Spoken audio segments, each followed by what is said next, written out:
Hello, ഇന്ന് ഞാൻ വന്നിരിക്കുന്നത് നമ്മുടെ ഐബ്രോസ് എങ്ങനെ വളരെ നാച്ചുറലായിട്ട് ഫില്ല് ചെയ്യാം എന്നുള്ളൊരു വീഡിയോ ആയിട്ടാണ്. ഇവിടെ ഞാൻ എങ്ങനെയാണ് ഐബ്രോസ് വരയാറുള്ളത് അതാണ് ഞാനിവിടെ കാണിച്ചിരിക്കുന്നത്.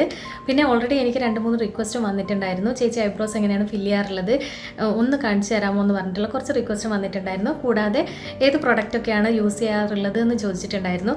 ഞാൻ പൊതുവെ 2 പ്രൊഡക്റ്റാണ് ഐബ്രോസ് ഫില്ല് ചെയ്യാൻ വേണ്ടിയിട്ട് യൂസ് ചെയ്യാറുള്ളത്. സ്വിസ് ബ്യൂട്ടിയുടെ ഈ ഒരു ഐബ്രോ പെൻസിലും അതുപോലെ തന്നെ വെറ്റ് ആൻഡ് വൈൽഡിൻ്റെ ഈ ഒരു ഐബ്രോ പാലറ്റും ആണ്. പിന്നെ ഇതിൻ്റെ 2ൻ്റെ വീഡിയോ ഞാൻ ഓൾറെഡി ചെയ്തിട്ടുണ്ട്. കാണാത്തവരാരെങ്കിലും ഉണ്ടെങ്കിൽ ഒന്ന് ചെക്ക് ചെയ്ത് നോക്കുക കേട്ടോ. എനിക്ക് വളരെ നാച്ചുറലായിട്ട് ഐബ്രോസ് ഇരിക്കുന്നതാണ് ഇഷ്ടം.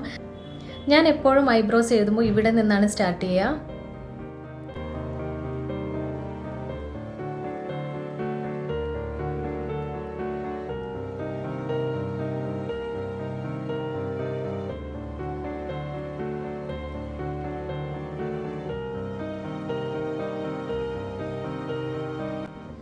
ഇങ്ങനെയാണ് ഞാൻ ഐബ്രോസ് ഫില്ല് ചെയ്യാറുള്ളത്. ഈ ഒരു മിഡിൽ ഭാഗത്ത് വരെ ഞാനൊന്നും ചെയ്യാറില്ല. ഇവിടെ ഒന്നും ഞാൻ ഫില്ല് ചെയ്ത് കൊടുക്കാറില്ല. ഇവിടുന്ന് തൊട്ട് ഇവിടെ മുതൽ ഈ ലാസ്റ്റ് ഭാഗം വരെ മാത്രമേ ഞാൻ ഫില്ല് ചെയ്ത് കൊടുക്കാറുള്ളൂ. ഈ ഒരു ഐബ്രോ നമുക്ക് ഈ ഒരു പാലറ്റ് വെച്ചിട്ട് ഫില്ല് ചെയ്യാം. ഇത് ഞാൻ സെയിം മിഡിൽ വെച്ച് തന്നെയാണ് സ്റ്റാർട്ട് ചെയ്യുന്നത്.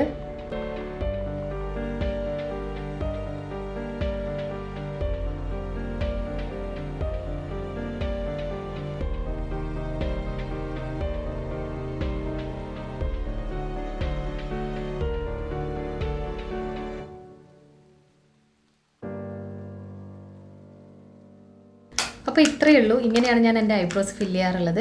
എനിക്ക് കുറച്ചുകൂടെ ഈസി ആയിട്ടും അതുപോലെ തന്നെ കുറച്ചുകൂടെ ലാസ്റ്റ് ചെയ്യുകയും ചെയ്യാറുള്ളത് ഈ ഒരു ഐബ്രോ പാലറ്റ് വെച്ചിട്ട് ഐബ്രോസ് ഫില്ല് ചെയ്യുമ്പോഴാണ്. അതുകൊണ്ട് തന്നെ എപ്പോഴും ഞാൻ റീസ്റ്റോക്ക് ചെയ്ത് വെക്കാറുള്ള ഒരു പ്രൊഡക്റ്റാണ്. ട്രൈ ചെയ്യാത്തവർ ആരെങ്കിലും ഉണ്ടെങ്കിൽ വാങ്ങിച്ചിട്ടൊന്ന് ട്രൈ ചെയ്ത് നോക്കുക.